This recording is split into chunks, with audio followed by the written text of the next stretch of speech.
Amoy adi talaga sunamis kong maray digdi sa Bicol. Paguli ko nanggad, nagpaluto tulos ako kay Ugbos Balingoy. O kamuting kahoy sa Tagalog. Hiugon mo ang takinumus-kumus na ni Bayaw. Ang nga, nangugas ka barang?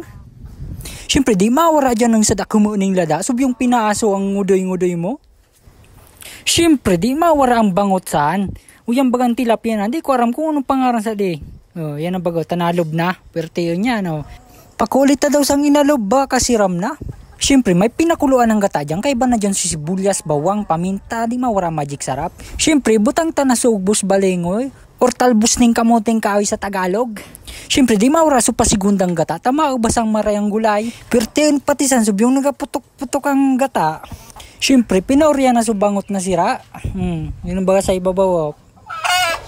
O di na luto na ayos di marang. Siyempre ayaw man sumarang-arang. Pertiyon pag marang-arang talaga. Kao na.